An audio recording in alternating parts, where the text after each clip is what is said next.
So, if you just tell us your name and a little bit what when you started sort of fly fishing, what actually brought you. My name's Chris Reeves. I'm the secretary of the Fly Dressers Guild, and I've been fly fishing since I was probably about 30. I've been a fisherman all my life, but it was only when I was about 30 that I got bored with course fishing and moved into fly fishing, and that of course led me into fly tying, and yeah, I've been hooked ever since. Brilliant. What is your first memory of fly fishing? Like the real first? Real first memory. I used to go to a place called Barn Elms in central London, which was a water reservoir at the time.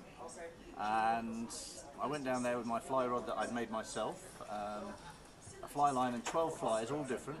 I didn't have any idea what they were. And I stood there and I cast away and got into all sorts of tangles.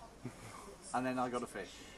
And it was just unbelievable, the difference between coarse fishing with a float and the first take on a fly line with a fly that you've cast out yourself, and that's it. I can still remember it. It was a concrete bowl reservoir.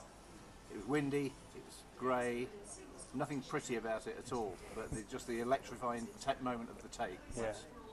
I think it's my earliest memory of it. Brilliant. So how did that then lead to you start fly tying?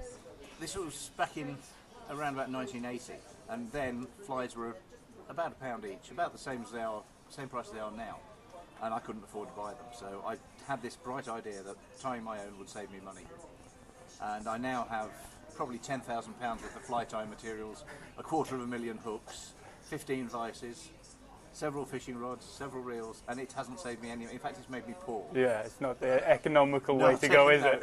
It isn't. But I love it. And brilliant. What's your favourite water to go fishing at? What's your favourite river, stream, lake? Anywhere in the world? Anywhere in the world. What's Anywhere your favourite? in the world, I would say the south of Argentina. Oh. The river, the Mugeo, the Chimiwin, the Alumine, beautiful clear rivers, wild trout, big wild trout, still very much unspoilt landscapes, friendly people, good food. In England, I like the big reservoirs. I enjoy fishing Grafham and Rutland. I enjoy the challenge of the vast area. And I still like rivers. I just can't afford to fish on rivers in England.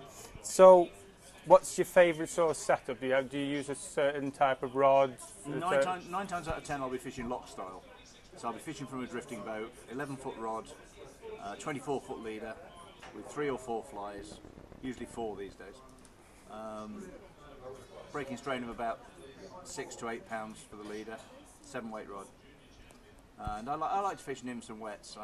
I'm not a very good dry fly fisherman. I get too impatient. If I don't get a take in the first 10 minutes, I want to change. So, right. But I'm much better on nymphs and wets. Right. That'd be my favourite. Okay, so this is probably something that everyone wants to know about. So what's your biggest trout? What's your biggest fish, or what's your biggest trout? Biggest trout, probably, trying to think. I had a brown in Argentina of about 6 kilos, a wild brown. I've had bigger ones than that in sea trout in Tierra del Fuego, but the brown in Argentina was, for me, was the biggest trout. Yeah. It just looked enormous. I caught it on a 4-inch long white streamer, and I thought it was great until the guy at the other end of the boat got one about 6 inches longer 10 minutes later. So. But that's the best fish. Brilliant. So, what's your best memory sort of from fishing? Sort of the most fun time you've had fishing? Most fun time? That's a good question. Really difficult to pin it down to one memory. I think some of the trips I've had, the whole trip. Certainly the south of Argentina, we went there 4 or 5 times, and any week of that, just the difference between all the rivers, the fantastic scenery, the fantastic food, the whole experience. Alaska as well. Oh. I've had one really good Alaska memory. Was when we were sitting on one side of the river fishing, and there was a bear fishing on the other side of the river, and we were catching chum salmon and pinks and silvers, and he was across the other side taking the dead chum as they floated down. And we were only 30 yards apart, looking at each other and completely ignoring each other. And that was pretty cool. That sounds amazing. What would you say to anyone that's a bit curious about fly fishing?